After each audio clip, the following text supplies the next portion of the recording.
My dear friends, I'm Nick and I'm here with Bertina Salliu. She is Albanian from Albania. And what is very interesting about Bertina is that she's a historian and she studied the history of Protestant faith in Albania. And we want to ask her to tell us about the Protestant faith, which is the year that the Protestant faith was brought here in the country, and a bit about the Protestant movement here in Albania. Thank you so much, Bertina, for joining this interview, and thank you so much for taking time from your busy schedule to be with us. Hello, Nick. Thank you so much for your invitation. It's such a great honor to be here with you and to share about my studies in Protestant movement through Albanians, among Albanians in general. Bertina, tell us a bit about the Protestant faith. In which year the first missionaries were coming here, and in which year it was the Bible translated into Albanian? 1816 is the year that marks the beginning of the Protestantism among Albanians, because in that year the British and Foreign Bible Society just began the movement for the translation of the Bible in Albanian. So this is an important year for this phenomenon. And after that, the collaboration of the Protestant missionaries in Albania from Scotland, England, United States with Albanians, they just helped in translation of the Bible in Albanian, and Constantin Christoforidi was one of the Albanian reformers that contributed and worked for the Bible Society.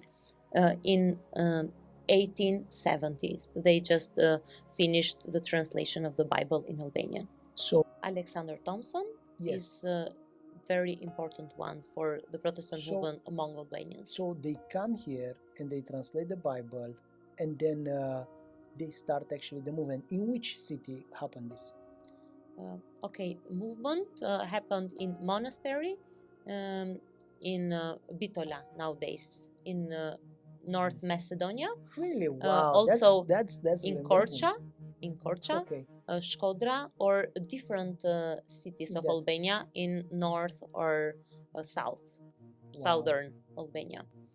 So they come, they translate the Bible, and then definitely some people come to Christ, and then it was the communist period of time. Yeah, but before of the communist time, they did not only translate the Bible in Albanian, they also had the opportunity to help Albanians in opening of schools, kind like they opened the first school for girls in Korça in October 1891. Wow. So, and this is a very important fact, historical fact.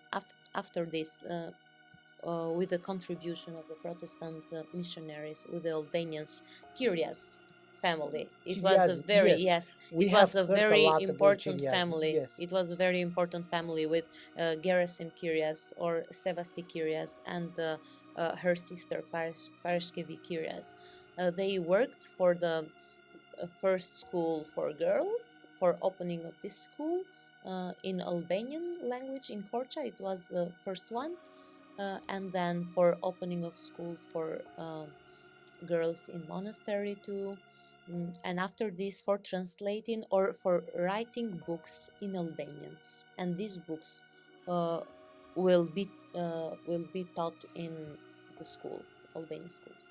That's really amazing. So the Protestants, they come, they translate the Bible in 1816, 17, right? And then they start also to help and to involve in education, and they open schools for the Albanian girls to study and all of that.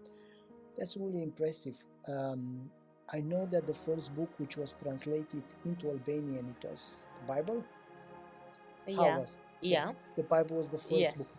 That's because the Bible, sorry for interrupting you, but Bible was used not only for illumination and for spiritual